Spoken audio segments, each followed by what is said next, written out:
Death Stranding is boring.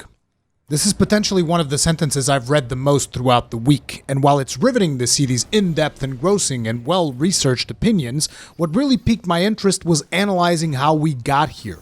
I was one of the lucky few that received an early copy of the game for review purposes, which will most likely cause anyone that doesn't actually know me to label me as a shill or a Sony pony.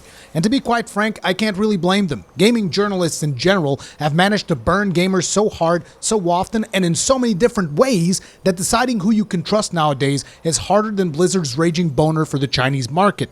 But I digress. If you've seen my review, then you already know that I don't think the game is boring. But I do feel that some sections overstay their welcome due to the repetitive nature of the main gameplay loop. Then again, most games nowadays suffer from some level of bloat to artificially increase their playtime, and Death Stranding is no exception. Does that make the game boring? In my opinion, no. But the notion of what is boring is something that varies wildly from person to person. To me, battle royales are extremely boring, but clearly the community at large disagrees, and the genre is very successful.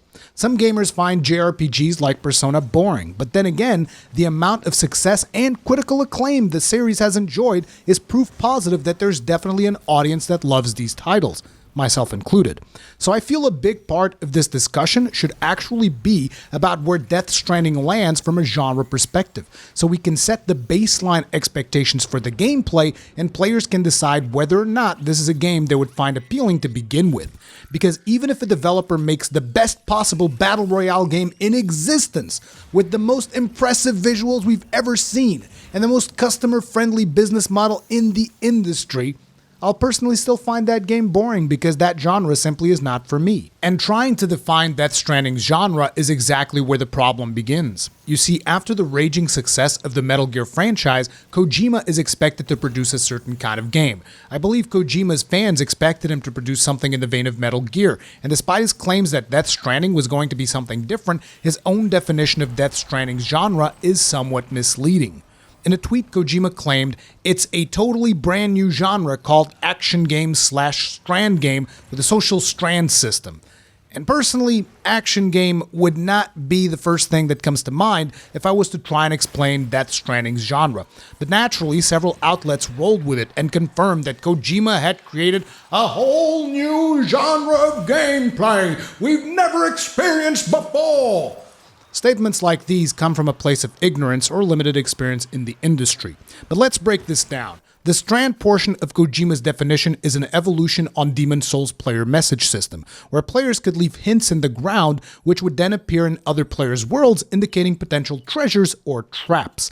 This provided a sense of community among the player base even when they weren't playing together.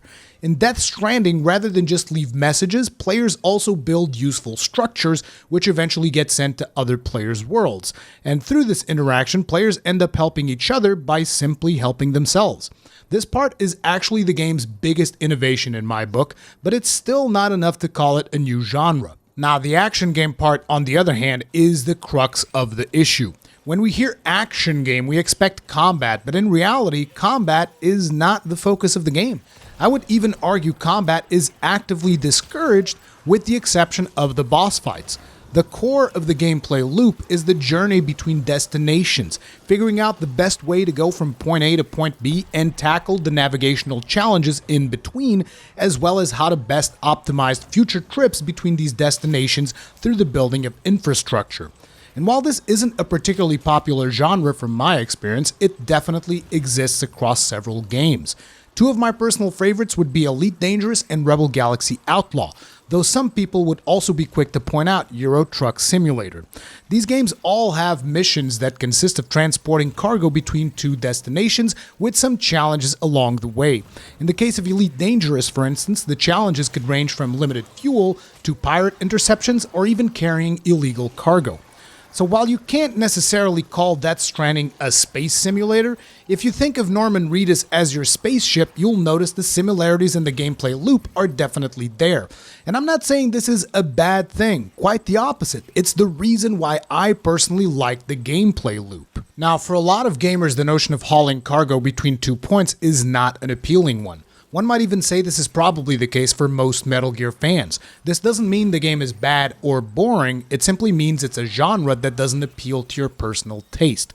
This is why I mentioned in my review that Death Stranding is not a game for everyone. Very much like Elite Dangerous or Rebel Galaxy Outlaw are not for everyone. And this is extremely hard for a lot of gamers to digest simply because the Metal Gear franchise had a more universal appeal. So players assumed, I like Kojima games, therefore I'll like Death Stranding, when in fact what they actually like is the Metal Gear franchise. On the flip side, I think it's important to mention that both Kojima Productions as well as Sony provided review copies 3 weeks ahead of the review embargo, which from my experience is not a common practice, and that review embargo lifted 1 week before the game's release. So any argument claiming the development team or publisher were trying to trick gamers into buying a game that was not what they were expecting is automatically invalid. You had 1 whole week to research reviews before purchasing this title. If you bought the game and it wasn't what you expected, you have only yourself to blame. I'd also like to tackle the score disparity across reviews. I've seen reviews as low as 3.5 out of 10 and as high as 10 out of 10. Even Famitsu gave it a perfect score, which I am led to believe is not a common occurrence. Now, I don't really do review scores because I don't find them helpful, but let's put our hypothetical hat on and say, if I were to score it, do I think the game is bad enough to warrant a 3.5 out of 10?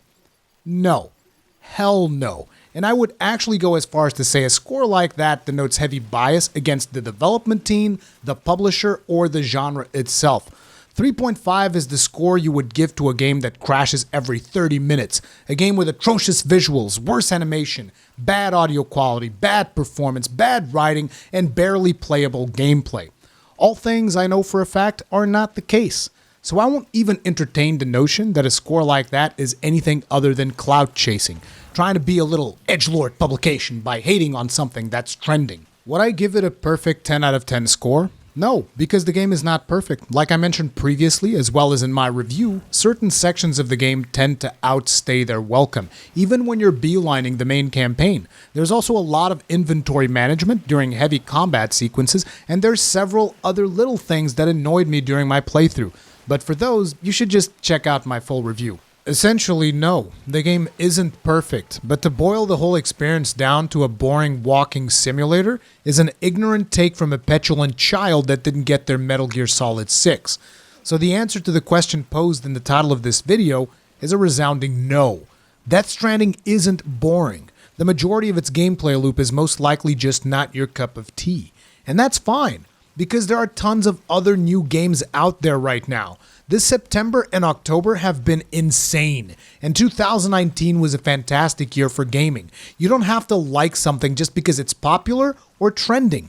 Get over it and move on. But regardless of how you feel about Death Stranding, it's important to acknowledge that Kojima at least tried to bring something new to the table, because he could have just as easily used Death Stranding's combat system and made a combat-focused game, which would have been a much safer bet. Because yes, Death Stranding has a combat system, and it actually feels solid. Good gunplay, good melee stealth mechanics, which actually includes jamming enemy radar pulses, and good progression in terms of weapons, grenades, and other tools. The only downside of the combat is actually how easy it is, because it's not the main focus of the experience. One of the biggest problems in this industry is that developers rarely take chances in trying something new. They just iterate on their existing franchises, and you end up with companies like Ubisoft essentially developing the same game with 5 different themes and minor gameplay changes.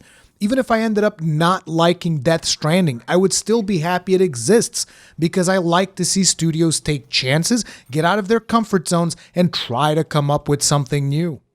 Thank you very much for watching. If you enjoyed this video, make sure to take the time to hit the like button, because if you don't, the YouTube bots are going to just punish my channel. If you didn't like the video, hit the dislike button. Feedback is important. Leave me your thoughts in the comment section down below, and subscribe if you want to tell YouTube you like my videos. They probably still won't serve you my videos because I'm on their poop list on account of wrongthink, but hey, it can't hurt. I'll see you all in my next video. Stay strong, and may your shields never break.